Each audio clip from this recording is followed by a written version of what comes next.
Homilia diária, terça-feira, 6 de fevereiro de 2018. Olá, minha família de oração, a paz de Jesus e o amor de Maria, e que o fogo do Espírito Santo possa estar sobre vocês e sua casa neste exato momento. Eu me chamo Giovanni Medeiros e venho meditar a liturgia de hoje com você.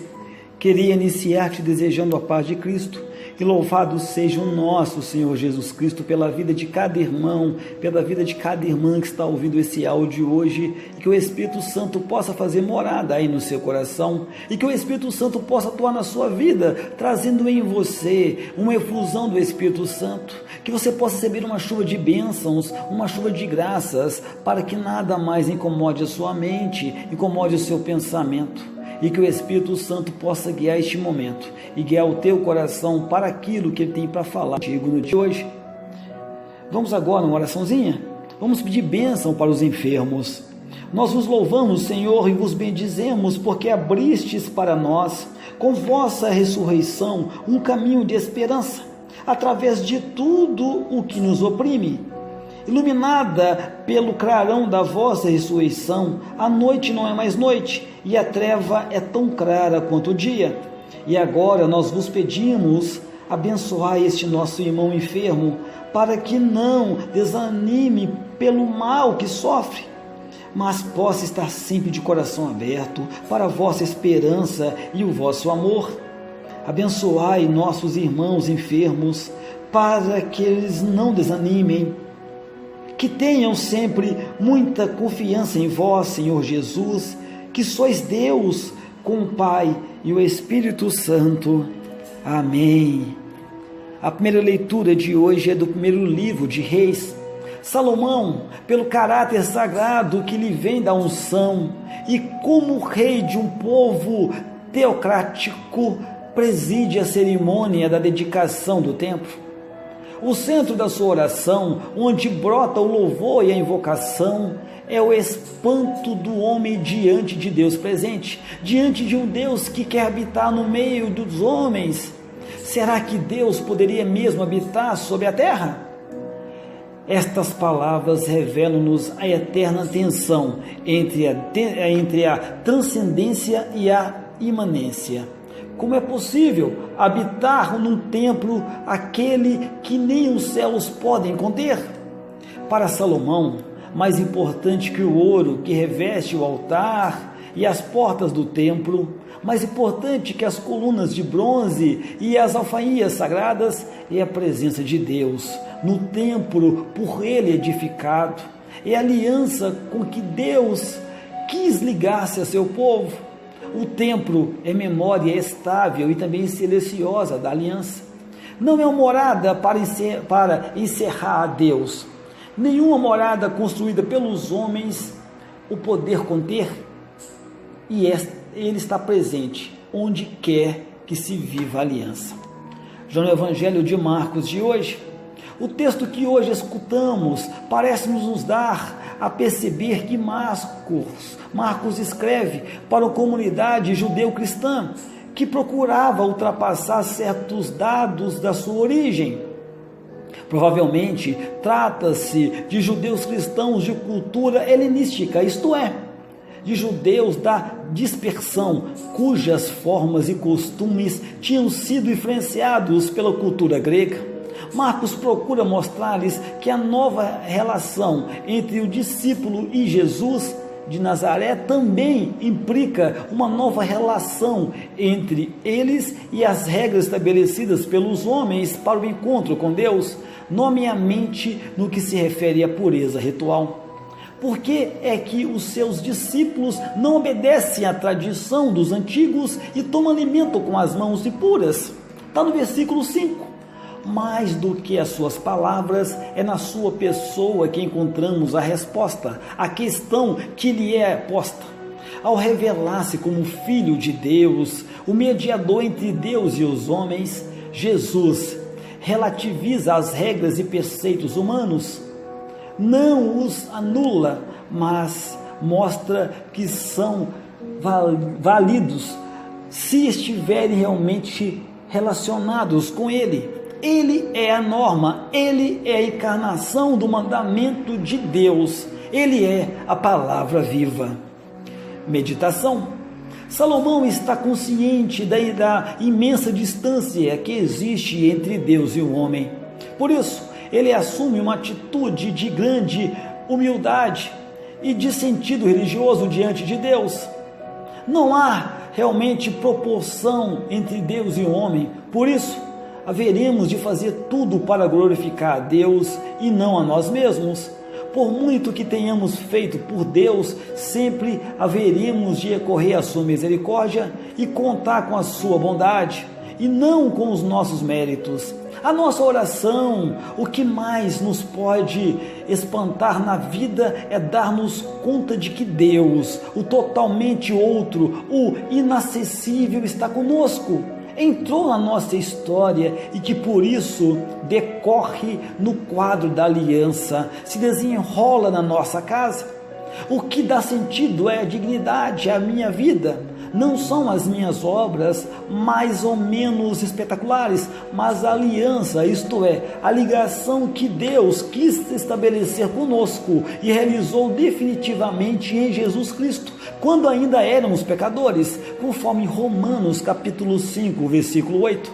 A oração nasce do espanto que nos causa saber que Deus nos amou por primeiro e por isso gratuitamente. Mas também nasce da experiência de liberdade que é a redenção nos alcançou, uma liberdade que nos permite entreter-nos com Deus no clima de amizade. Como acontece esta ligação? Como se vive a aliança? Acolhendo a palavra que desce ao coração e desmascara as poses de fachada, tornando-nos autênticos, tornando-nos verdadeiros. Esta relação nova dá vida à nossa vida. Os esquemas rígidos não só nos atraem a Deus, mas afastam-nos. Não vale, pois, a pena agarrar-nos em esquemas, a praxes, a cerimônias, a tradições antigas. O importante é abrir-se às novas relações com Deus e com os homens, inspiradas na sua palavra sempre viva, na sua palavra que é sempre atual. Jesus, ele não quis mudar o homem a partir de fora, quis mudar a partir de dentro, transformando-lhe o coração estendido, biblicamente, como o eu profundo do homem, onde se dão as suas decisões pelo bem ou pelo mal, por Deus ou contra Deus. De Jesus, do coração procedem os maus pensamentos, os assassinos, os adultérios, as prostituições, os roubos, os falsos testemunhos, as blasfêmias. Eis que torna o homem puro, mas comer com as mãos, por lavar, não torna o homem puro, conforme Mateus capítulo 15, versículo 19 a 20. Por esta razão é que Jesus manda aprender dele a mansidão, a humildade do coração, conforme Mateus 11, versículo 29. Bem-aventurados os puros de coração, conforme Mateus capítulo 5, versículo 8. Isto é, os homens genuínos, sinceros, coerentes com as convicções da sua consciência. Todos os cristãos, e particularmente os religiosos, pelo seu estado, deveriam testemunhar de modo esplêndido e singular que não se pode transfigurar o mundo e oferecê-lo a Deus sem o espírito da bem-aventuranças, isto é, sem autenticidade, sem a coerência, sem a pureza do coração. Oração. Ó Senhor, liberta-nos do formalismo, do legalismo mesquinho, que dá grande importância ao que não tem, para que não transformemos a religião em algo externo, sem valor diante de Ti. Ajuda-nos, ó Pai, a pôr a cada coisa no seu devido lugar, a dar-lhe apenas a importância que merece. Tu não queres que diante de qualquer preceito nos diminuamos a nós mesmos, mas permanecemos conscientes, livres e amigos do bem. As tradições humanas podem mudar os tempos, mas o amor ao Pai, à mãe, ao filho, ao próximo, está acima de todos os preceitos e tradições humanas. O que realmente nos pede é que queres de nós é a fidelidade à tua palavra, é a nossa vocação de homens, que jamais esquecemos, Senhor. Amém. Contemplação. Há orações de regra ou de costume geral. As orações da manhã e da tarde e alguns exercícios cada dia estavam já nos hábitos do povo de Deus. Louvo a Deus 7 vezes por dia, dizia Davi. Na sinagoga no dia de sábado e a Jerusalém nas grandes festas, pelo menos na Páscoa. A Sagrada Família observava todos os bons costumes e todas as regras do culto, não somente por rotina, como tantos outros, mas com fervor sempre crescente. Cumpre tudo segundo o costume e a lei, diz o Evangelho.